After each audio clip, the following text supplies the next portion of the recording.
take Accurate. She's not gonna eat. Okay, so we have Professor, good afternoon, ladies and gentlemen. We have Professor Amy Schmitz, who teaches courses in contracts, arbitration, consumer law, artificial intelligence, ODR, at both graduate and postgraduate level at several universities in the US. So Amy is also a fellow of the of the National Center for Technology and Dispute Resolution. She's co-chair of the ABA Technology Committee of the Dispute Resolution Section and the ODR Task Force. She has written several articles and books, and the most recent is Online Dispute Resolution and the Future of Consumer Protection, the New Handshake. We know that now our handshakes are all virtual and online thanks to COVID, but it looks like Amy and Colin saw this too many years ago. So there were those who were in the future, and so they've had that book. So without much ado, I'd like to welcome Amy. She's going to be talking to us about measuring access to justice in the rush to digitize. Over to you, Amy. And thank you. So first of all, yeah, thank you. Thank you so much. And thank you so much to Monique, and thank you all for taking time in your afternoon to talk about online dispute resolution and access to justice. I really do appreciate it, and I look forward to the discussion. So please feel free to ask questions. And I don't know, Monique, if you're watching the chat, if anybody has questions along the way. So first of all, what I'm going to be talking about, and I'm going to go through the slides fairly quickly, but how do you really start measuring access to justice in this rush to digitize? So first of all, what are we talking about? Really what we're talking about, as you all know, with ODR Africa, obviously you know what ODR is, but briefly, just to be sure we're all on the same page, I take a very broad definition of online dispute resolution. It can include all different ways that technology essentially becomes a fourth party in dispute prevention as well as dispute resolution. So you might have guided pathways and problem diagnosis and wizards, which there's a lot of growth in that, especially for self-represented litigants. In negotiations, secure portals for direct negotiation sometimes be aided by e-nudging and legal design, really, that can assist in getting to yes. And then of course, online platforms for mediation and online evaluation as well, with online hearing mechanisms, and even use of Zoom and other video platforms as we've seen during the pandemic. So, and that's just a glimpse. I mean, this goes a lot further. I have a paper forthcoming that looks at in more detail about the different technologies that are currently out there, because it's much broader than we may have even thought, and it keeps growing. So the goals of this presentation in my time is I just want to really get us back to basics and illuminating the reasons why many of us got into ODR. Monique also has been part of the Center for Technology and Dispute Resolution, and a lot of us have been in this area for a very long time, and there's really a good reason, because we cared about access to justice. But what's been interesting in the years, over 20 years now, is it's really moved from private to public. We're not just talking about eBay anymore. We're talking about courts. We're talking about public justice avenues. And there's really, there's definite benefits. I'm a huge proponent, but I think we critique that which we love most, meaning because we care about online dispute resolution, I think it's important for us to uncover the dangers in digitizing due process. All ODR is not good ODR. And encourage ideas to advance user-centric access to justice through ODR. So just real quickly, I'm getting us back to basics. Why did a lot of us get into this, right? And you know this because you're part of this group. I mean, just getting back to why, it's not because of the pandemic, it's because litigation, face-to-face, it's expensive. And consumers in particular, they really want to have mobile access to remedies. There was a study done in the US that really showed how much individuals really want mobile access. Also, using online neutrals to assist in resolutions. Face-to-face involves hassle, travel, and time off of work, and now health issues, right? Because travel can be dangerous in some circumstances. Also, there's new research to show that online processes lower hurdles for debtors and particular groups that have been fearful of going to the courts because it has not been a pleasant experience. So creating these new avenues has been important. Also, it can adapt. When properly constructed, online processes can adapt for language, physical, time differences. It can also fill a resolution void. The New Handshake, the book I wrote with Colin Rule, really dug into that research of showing where online processes filled a void, created access to remedies where otherwise individuals just give up, right? They give up and do nothing. Well, online processes have actually opened up a means to actually get a remedy where you wouldn't otherwise be able to because of the cost. And again, these online wizards, using technology, using different forms of even AI when properly constructed, can help with decision tree analysis and chatbots. And this can really help people learn about their rights and options and have remedies even if they can't afford a lawyer. Another interesting piece and reason is really the space. Computer-mediated communication, CMC. It can really ease the stress and fear of face-to-face interactions. In some of my prior research back in the early 2000s, I really dug into that area and did focus groups and worked with different individuals and really realized, wow, this is an area for family dispute resolution even, because there are circumstances where you don't feel safe in the same room with a particular individual. So a face-to-face mediation could actually be problematic and stressful. So creating that space and being able to process and work with a dispute in your own home, behind your own cell phone or computer can be tremendously empowering. Also, text-based processes can ease face-to-face biases. Recently, there was a study done here in the United States. Some researchers in Israel joined researchers in Michigan. And they looked at the use of ODR for traffic tickets and other misdemeanors. And they found that the online process, where it's all text-based, it helped to eliminate some of the biases that happen when you are looking at someone face-to-face. Some of these judges, some are blatantly biased, but others have subconscious biases that they impose the minute a person walks into their courtroom. Well, allowing for these text-based processes eliminates that. Nobody knows what race you are, what background you have. You're just text-based. And that can actually ease some of these biases. So there's a lot of reasons why ODR can be very exciting for access to justice.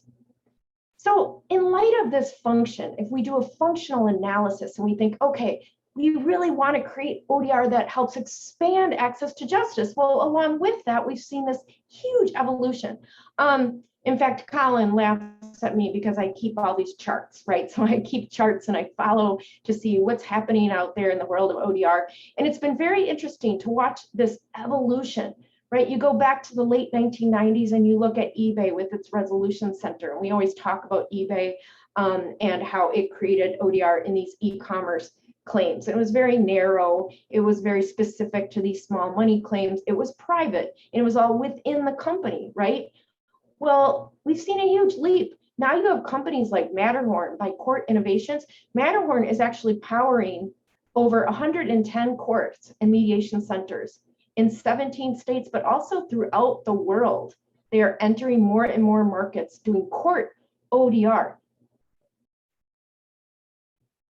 More private examples, Amazon, but we also see Fair Claims, eJudicate. I was muted. In fact, Shitu, who is behind Crack, she was originally in eBay. Am I still muted?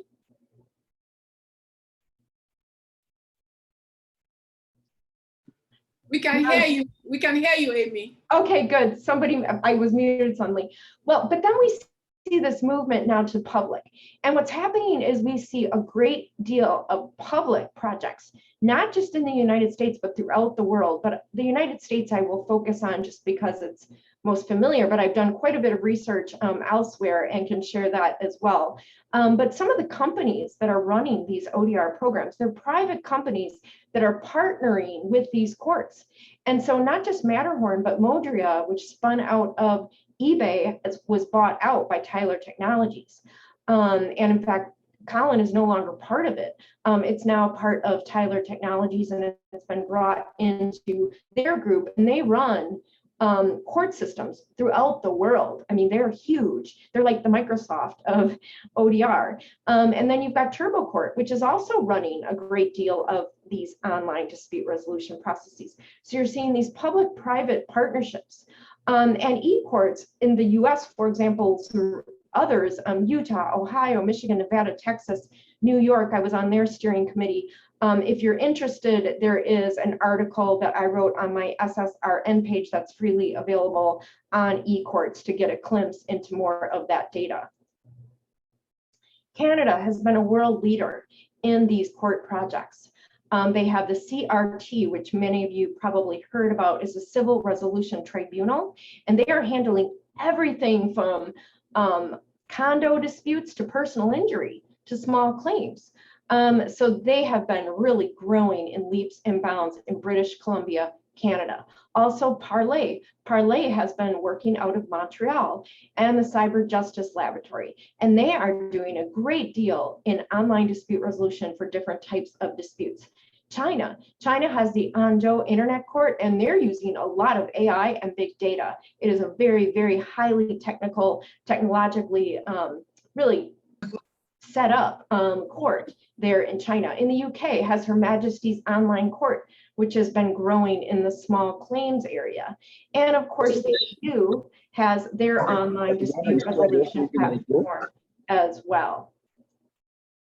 The CRT is particularly interesting as we start to dig into research and the kind of research that's necessary for user-centric design. Again, I know I'm covering a lot of ground, but I just wanted to give you the background of kind of the functional analysis of why many of us got into this, why it can be a way to expand access to justice, but then what's the type of research that is needed to make sure that we improve the chances of creating user-centric ODR. So example, Civil Resolution Tribunal is constantly gathering survey data, constantly researching. It is a public project. And so what they do is they just constantly gather research, and then they revise their programs based on the research gathered, which is exactly the kind of thing we need to be doing worldwide. Another way to look at it is it's very contextual. So we see particular context. If you look at the research as a whole, and I look at some of my charts, what I see is that small claims is really the area of the most growth. Small claims is moving online in many jurisdictions. Tax appeals, a great deal of tax appeals in the US are moving online. Traffic tickets is really more like click and settle, but that's another example. But also the family context. And then finally, really these condo and landlord tenant claims. We're seeing a great deal of growth in that area. Another way to look at the growth and to give you a glimpse into this explosion, the evolution that should make us kind of stop and think about the necessity of research. And what we see here is this is coming out of the American Bar Association. And this is, of course, only looking at the United States. So this does not take into account worldwide. This is just within the US. From 2014 to 2019, you see ODR sites added per year and total sites. Wow, that is a huge amount of growth in a very short period of time. And I would argue that it's now doubled because that's 2019. In 2020 with COVID, you saw a complete explosion because it was the only way for courts to survive. Another way to look at it are the different areas. You see that growth in traffic, huge. Also warrant cases. So some misdemeanor cases are actually moving online. And you see kind of the areas where we saw growth. Well, I would argue that the civil debt has grown. Small claims is probably double now in 2021 versus 2019. So you're seeing a great deal of growth. Again, this is just another visualization, another way to look at how it's expanded into landlord, tenant, and debt. And that's really more recent in 2019. Landlord tenant is definitely doubled in 2021. And the reason is because, again, they were worried about evictions happening during the COVID-19 crisis. This, again, is just the US data, but sharing with you what I've got out of the American Bar Association. Okay, so that's a lot. We're just looking at, we've got this explosion, we see the evolution, but is it really expanding access to justice? And this is where we have to kind of take a step back and ask ourselves, what is access to justice? I've looked at this. There's a lot of different theories of justice. You can look at procedural justice. You can get into different philosophers. There's a great deal of reading out there on access to justice. But I like to kind of keep it simple, right? And think at the end of the day, what does it mean? And I like this one that I found out from the Access to Justice Index and the Co-Praxis, where they were examining different ways to look at access to justice. Very simple, straightforward. We want to have a fair chance to be heard, regardless of who you are, where you live, how much money you have.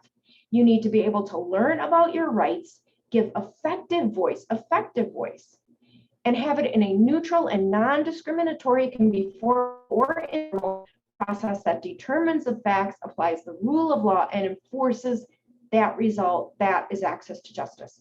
So we are asking for ODR to do a lot, right? This is a big, big ask. We want all of these things, but that's what access to justice is. So is it working? Is it happening? Well, this is why I'm worried. The same research out of the American Bar Association looked at those sites, the ODR sites that I showed you, going only through 2019. So again, this doesn't have data from 2020 or 2021, but nonetheless, it's important data to look at, because is ODR really solving these problems? Is it really addressing these problems? Look at these. I hope you're worried about some of it. I hope you're worried. I'm worried, because look at this. Yes, only 32% provides legal information. Non-English language access, only 21% say yes. That's ridiculous. We need to do better. We can do better.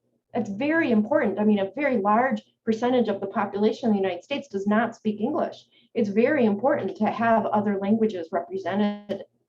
Also, accessible for people with disabilities, only 24%. That's a violation of law. I mean, it should not be that. We see, sure, it does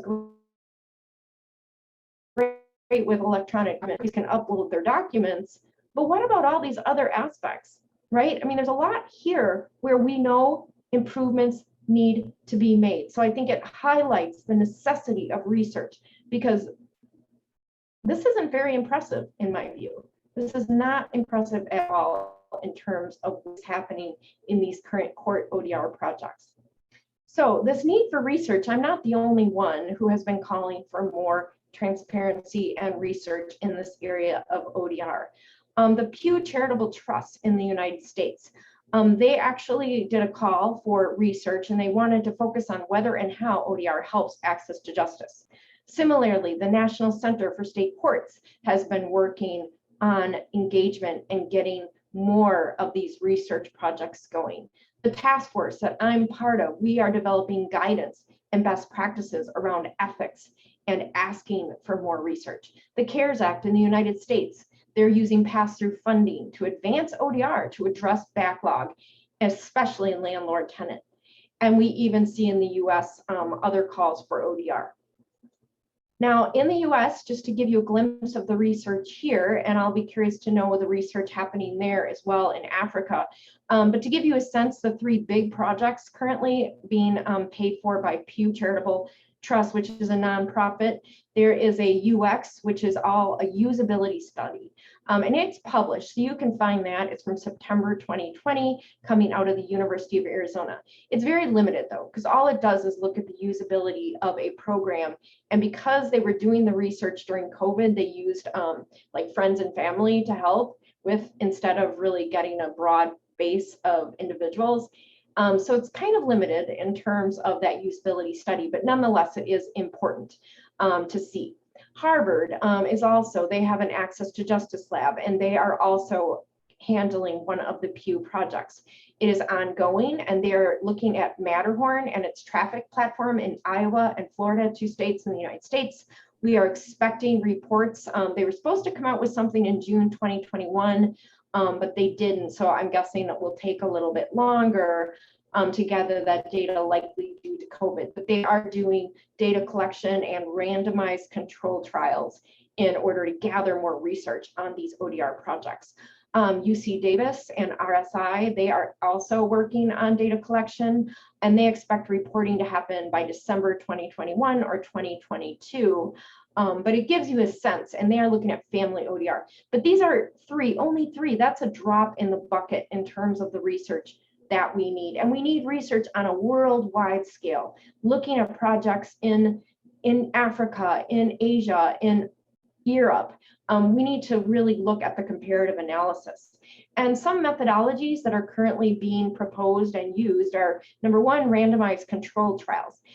This is tough to do though with ODR, because you're essentially testing the effects of an intervention by exposing one group, just randomly selecting a group to ODR versus a control group, which would presumably go to court or a regular face-to-face process. The hard thing with that is if you're randomizing and you're just like forcing people into ODR, I think that's a problem, because now you're taking away from the consent. So I'm a little concerned about some of these randomized controlled trials, but that's what Harvard is doing. The observation-based usability testing, otherwise known as UX, as I said, that's what the Arizona group is doing. I think this is really important. This is where you actually have individuals going through a process in real time. And you're seeing, are there parts to the process where they're confused? Are there areas where individuals drop out of the process because it's too difficult? Are there areas where they don't trust the process because of the way it's presented? One of the interesting things that came out of the study that Arizona had done is the URL that was being used for the ODR platform was very complicated.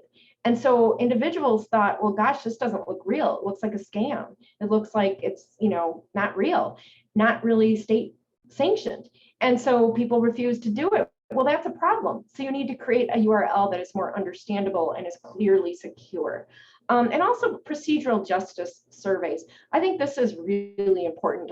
I myself am hoping to dive into some more procedural justice surveys and looking at litigants' perceptions of the fairness of ODR versus traditional court processes. Really finding out, what do people want? I did a unscientific study, which I'll get to in a minute, but that's what I did was surveys. But I think it's important to get real people, real people who have different issues, and giving a sense of, okay, what do you want out of a process, and finding out directly what people want. So there's also a call for cluster evaluation. What this is where you have evaluation of various ODR sites. And again, legal design and human-centric focus using mixed methods. And this is where, again, I really hope we have international and comparative research, and we share research, because together is how we help create the best practices in online dispute resolution. In terms of framing, I argue for who, how, and what. Again, I like to keep things simple. Does ODR open access to justice for those without representation, or those who face other resource, language, ability, education, or physical barriers? So you need to make sure you're talking to a broad range of individuals, not just a bunch of lawyers or law students, right? You need to talk to everybody. And how? Do users perceive this as fair? Does it feel that it works? Right? And this is where real-time user experience testing is very, very informative. And finding out when people drop out, as I said, that can be very informative. Also, what? Do ODR users get fair or different remedies? Do they get a different deal? And this is where we have to ask, compared to what? So is it a situation where they're getting some remedy, but they otherwise would have received nothing? That is very important as well, right? And so I think really doing a hard look compared to what, and asking these questions is exceedingly important. Guiding approaches, again, crafting user testing to uncover what works and what doesn't work. aiming for transparency regarding all aspects of research. This is a hot topic in the United States, I think more so than elsewhere, simply because a lot of these companies are private companies, right, that are running these ODR programs. And not all of them are keen on sharing data, right? Because data in the United States, especially, I mean, it's worth a lot of money. And so they want to keep their data. And that's a real problem. So aiming for transparency so that we can share data and use data to improve processes is a very important aspect to think about. And having quantitative studies with regression analysis is very important for uncovering correlations, but also qualitative surveys and focus groups, and meeting with community groups, legal aid, getting a citizen's perspective. Again, not simply a bunch of lawyers. And also the Hague-Tilburg model, it really talks about this debate. And as I was saying earlier, I've really kind of done a deep dive into these different theories of justice. But at the end of the day, we just need to ask if people's needs are being met, right? It doesn't have to be complicated, but it needs to happen. Again, my early survey, I did this pre-COVID with somebody in New Hampshire, and we interviewed people with very demographic backgrounds and different ages. We wanted to make sure that we talked to individuals who are older, because older individuals tend to have more skepticism regarding technology because they didn't grow up with it, and that makes sense. And then we asked people, we wanted to learn, what do you want from court ODR? And we focused on court ODR just because we are seeing more of these court processes using ODR. And we had a standard set of questions, but we encourage people to share their general thoughts.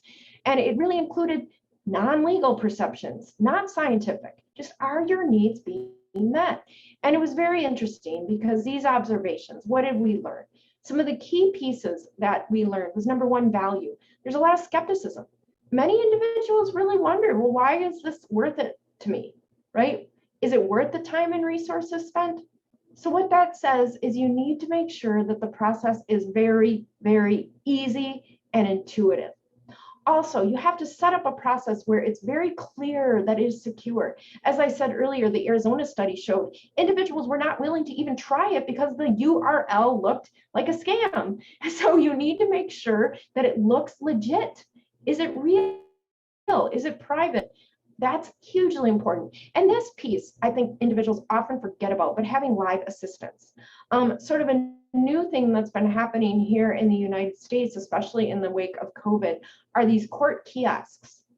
In fact, setting up computers in these little kiosks in the courthouse where individuals, if they need to, they can get live helpers to help them if they're having trouble with the technology, because not everybody is comfortable with technology. My parents do not use any sort of technology necessarily. They're not going to walk into a courtroom and be super excited about having to use technology. So having live assistance can be tremendously important in those circumstances.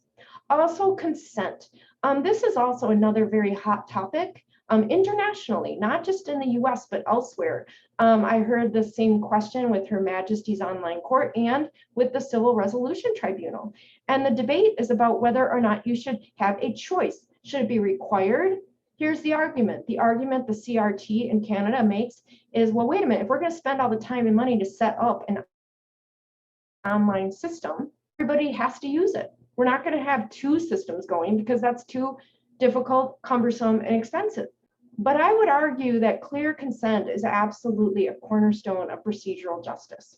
And the problem is that when people feel forced into something, they're less likely to feel that they've been heard. They're less likely to feel satisfied. If you create a system that's really good, people are going to want to use it.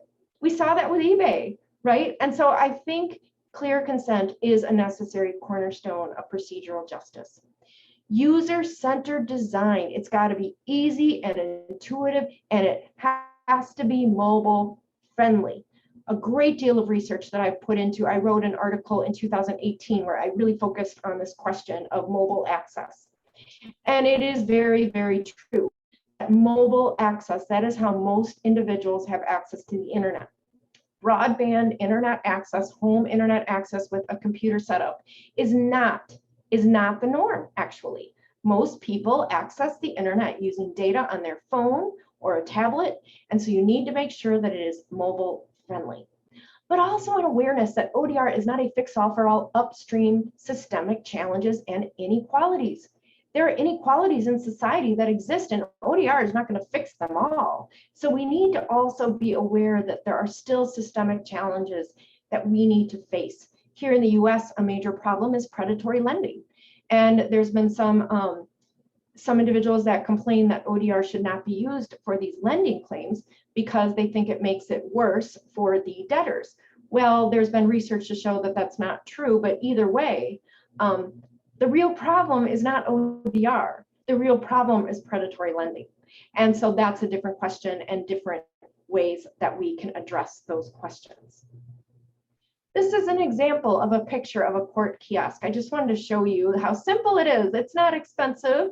This is right here in my own home state of Missouri. This is an e-court station set up in St. Louis, Missouri, and it's exactly what I was talking about. It's a way to help people through some of these processes.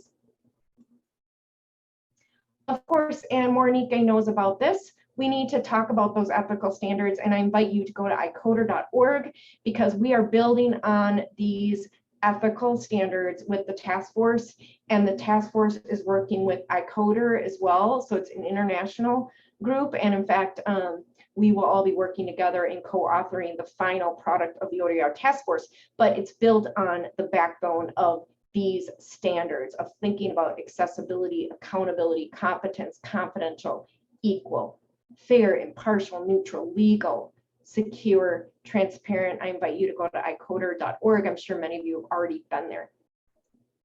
Again, it's not simple to ideate, design, and build these systems that are all these things, but I don't want us to lose sight of this, right? Deep debates continue, but there's wonderful potential to expand access to justice, but only with user-centric, human-centric legal design that evolves.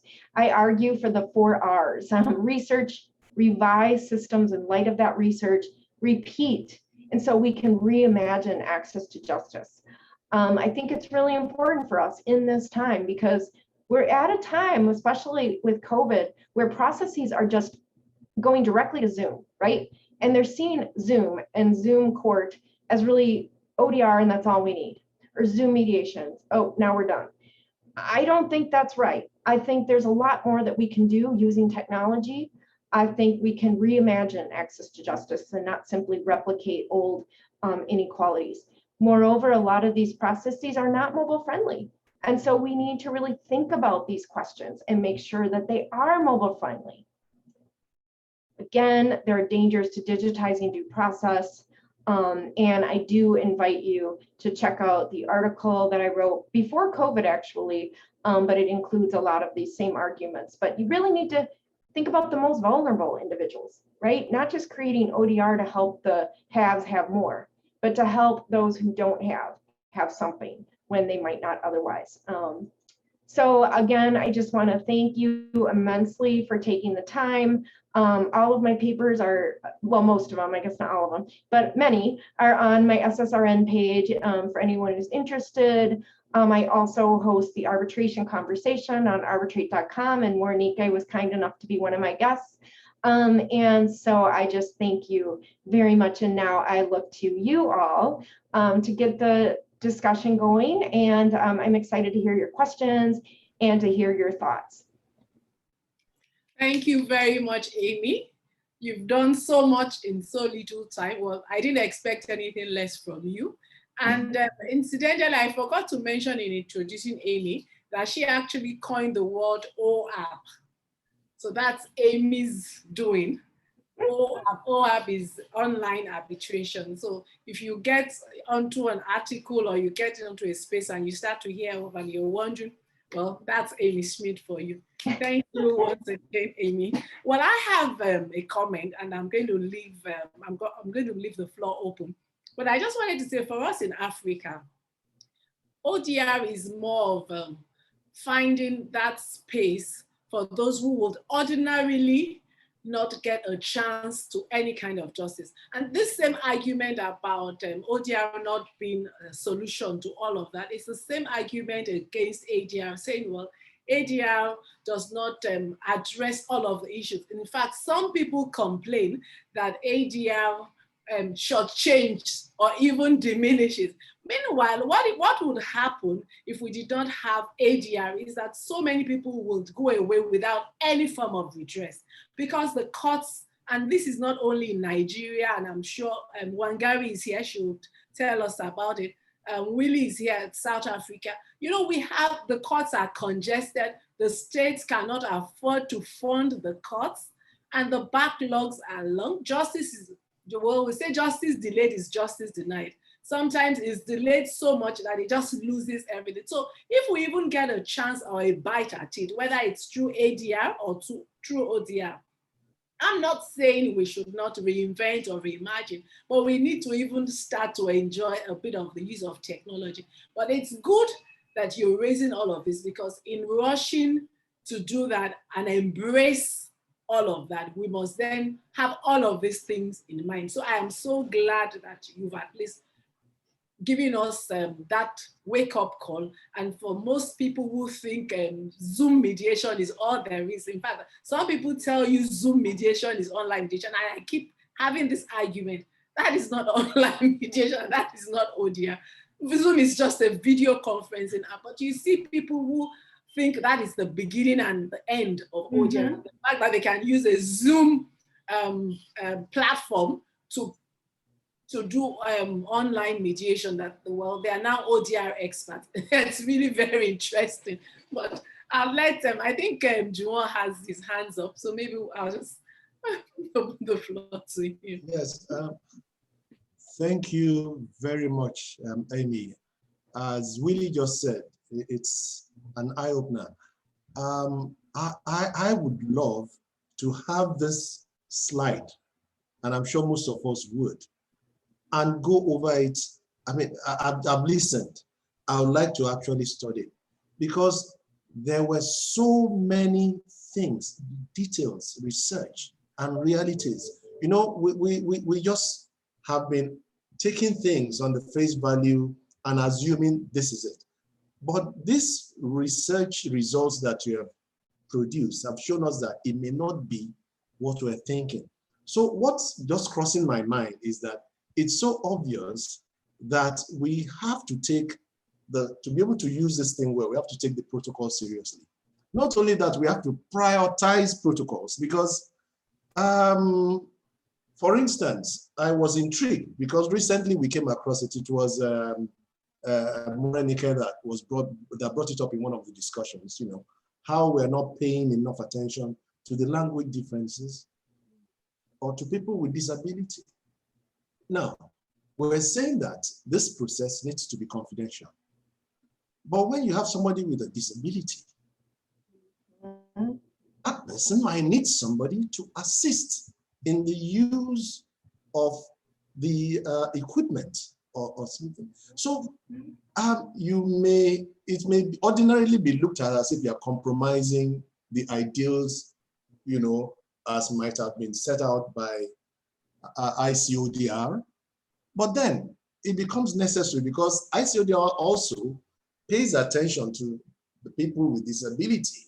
And so there's so much details that just might help us not to become stereotyped and to become more flexible, to become better dispute resolvers.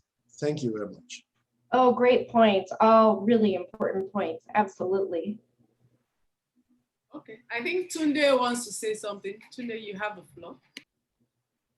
Hello, Amy. My name is Tunde Obcheto. I'm a ADR practitioner. Amazing discussion. Thank you, Amy. I'm somebody who always wants to learn stuff, and that short presentation has taught me amazing things. But I'll ask one question.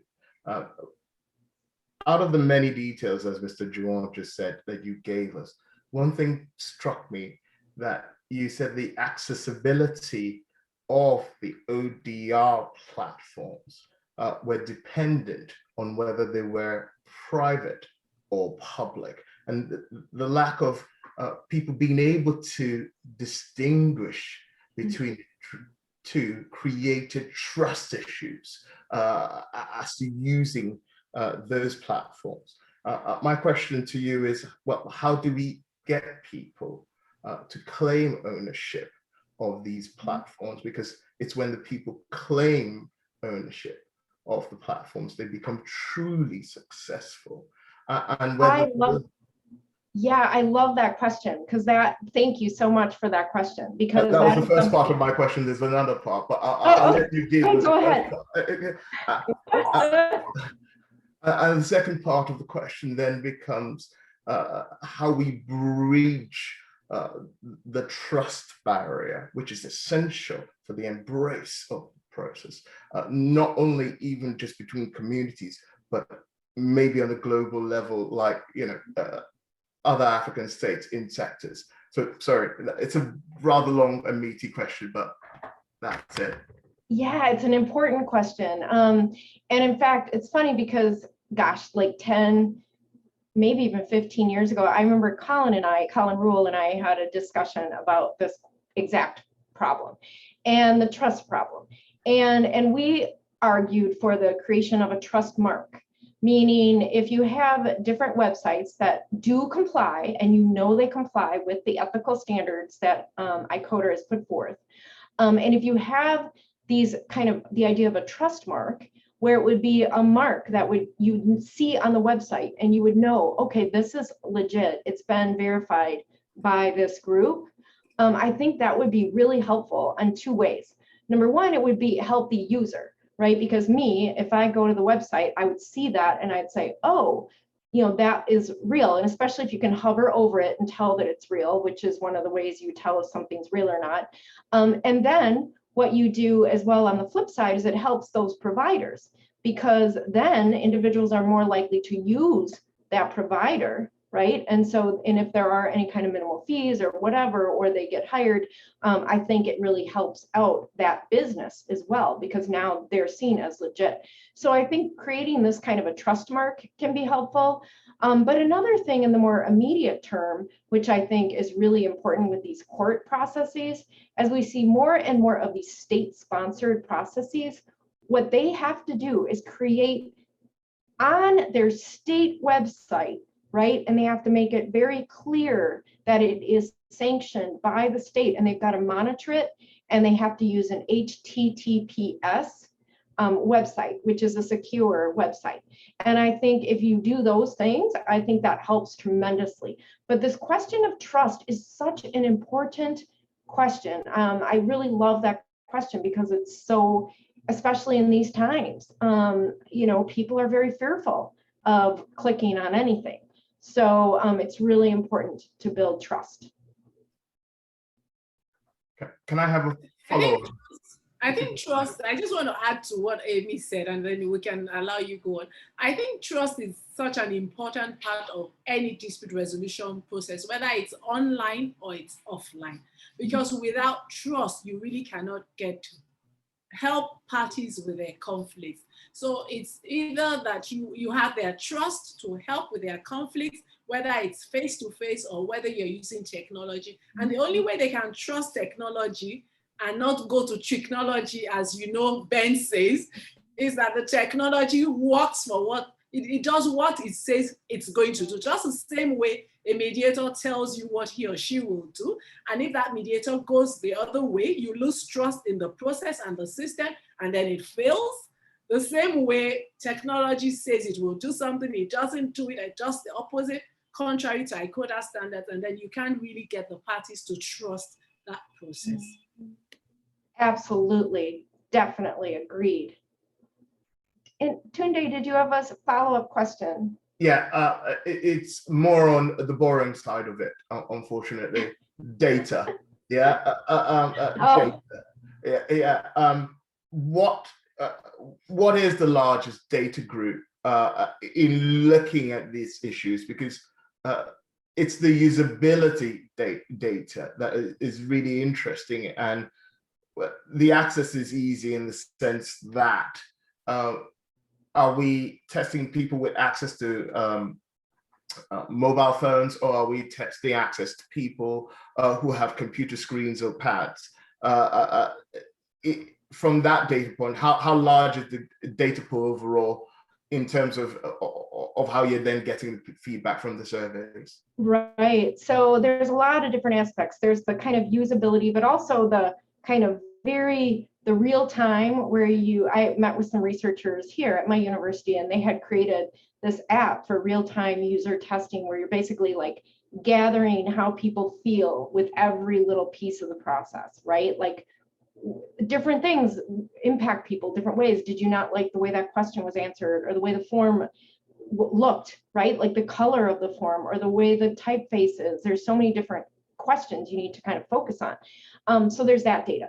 But the hard data, the data that, I don't think it's boring. I actually think it's really critical, is who are the people who are actually using, and that's sensitive, because now you're gathering personal data, but it's important data because we want to know if you're getting to people who wouldn't otherwise be going to court, right? We want to know if you're getting new people into court and getting new people to get remedies and access to justice. But gathering personal data, now you do have some real data issues, right? It's problematic.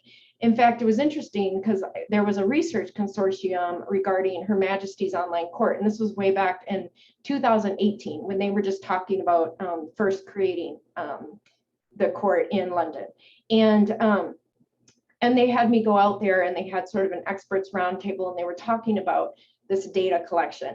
And it became quite the debate because people right away said, no, you can't ask anyone personal information, but it'd be helpful for the research, right? And so it becomes really a question, right? How do you can anonymize the data, but then there's those that argue there's no such thing as anonymized data because you can always reattach the data to the individuals. So if you're gonna use anonymized data, you're gonna have to really clean it up, which is above my pay grade. I don't know how to do that, but I think there's a lot of the data question's big. And I will also add that companies, so Matterhorn, Tyler Technology, these companies like the data too, because that data is actually helpful for lead generation, because they want to find out who's using it, how they're using it, because then they can use that in order to generate revenue, and they use that data. That's the problem with data with revenue, but more from an understanding perspective of how to direct the use of the platforms. But I'll probably ask you more questions offline. I'll leave the floor to other people so they can ask questions. I'm grateful for your time. Thank you. Thank you. Thank you. Well, I think Ronke had her hands up before Wangari. Ronke, do you still want to ask a question, or was it a comment? It's just a comment. Thank you, Morenike. Thank you, Amy, for that session. I think that session just really aired my thoughts, with respect to Nigeria, and put a perspective on it. There's this general euphoria that ODR, is doing things, helping to bring in many people, letting many people have access to justice, which is not completely right.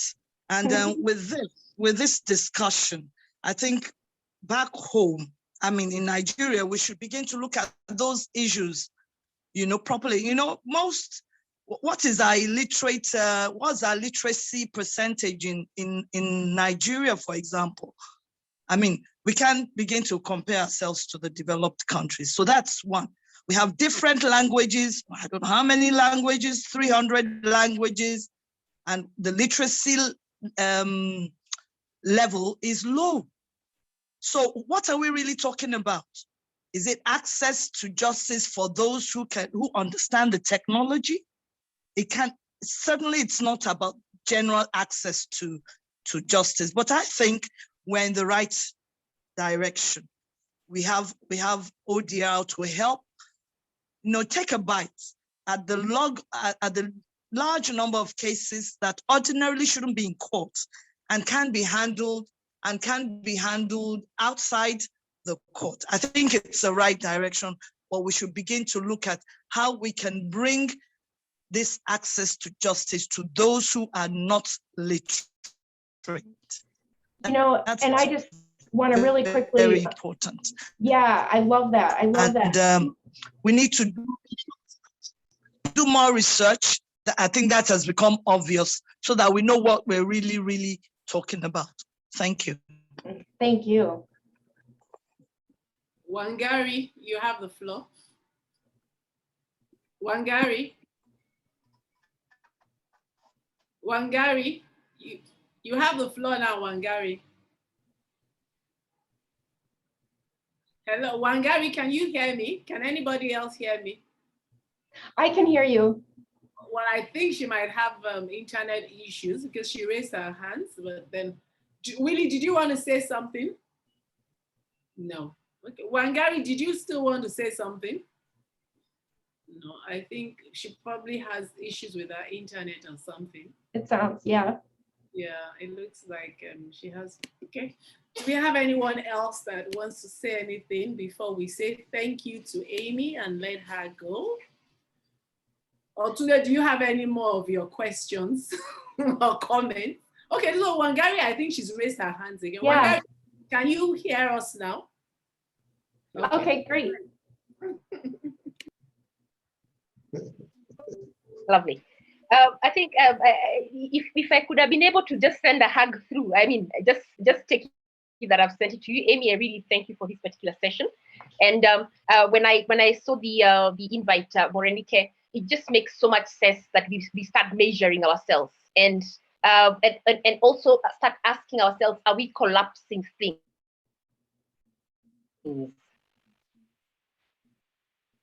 You know, and also I just want to add another piece along with a lot of what's been discussed is new directions of reimagining ways to bring to help individuals and self-represented litigants. And on the literacy front, you know, one kind of exciting development that's happening in technology is the growth of sophisticated natural language processing that can understand many languages. And using machine learning for natural language processing to really help individuals to answer questions, to know where to go, to give direction, you know, just based on questions. There was really interesting research coming out of the Cyber Justice Laboratory in Montreal, and they're really looking at that, right, is ways that you can use natural language processing built into these systems to help individuals who are not literate, who aren't going to use anything that's text-based. You know, I think that is really exciting. It's an exciting use of technology and building it smart ODR, right? Making it smart ODR that's actually using technology in these very innovative ways that can be tremendously helpful, and people with disabilities as well, you know, who aren't able to type. And it'll be a lot easier for many individuals to use natural language processing. So I just wanted to add that because I think that's a really exciting new area for growth. Thank you very much, Amy. Do we have any comments from anybody else? Or we just, okay, well, Willie says he just wants to say thank you to Amy and Morenike. Okay, well. Thank you, and thank you all so very much. Morenike, are you able to hear me now? Yeah, we can hear you. Yeah, we can hear you now. Lovely. If I may, and it's really a question. So Microsoft, there's a GitHub, which is a platform that developers who make apps and such things have been using to be able to develop the apps and such things. So Microsoft has come up with a certain service that they're calling Copilot. And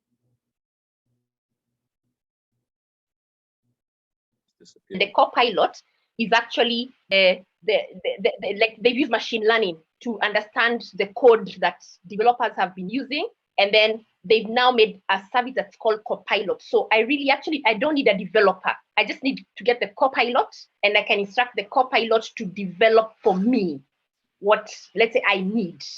Now,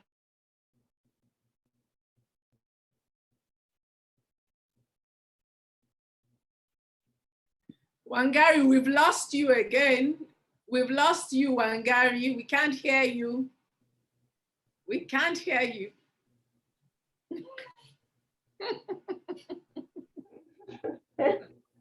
Except you want to use sign language. We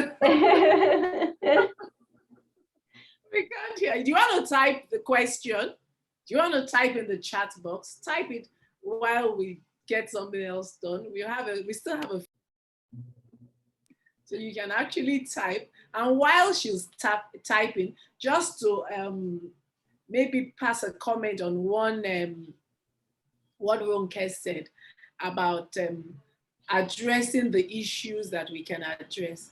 While I agree with her that it looks like we're accessing access to justice for those who would ordinarily, who are literate and who would have access, you would actually find out that without ODR or technology, you would also be leaving so many people out. Because I know that even before I started this campaign over a decade ago, a lot of times you would open up the newspapers, especially when e-commerce just started out in Nigeria, and you just get people complaining. They were always in the complaint section. People just write messages complaining about how they bought something, but if they bought something worth, say, 10,000 naira, do they go to court for 10,000 naira? You can't even get a lawyer to brief, even for a dispute in the value of even 100,000, 200,000. And so what it will mean is that they walk away from it. But with ODR, at least those people can have access to redress.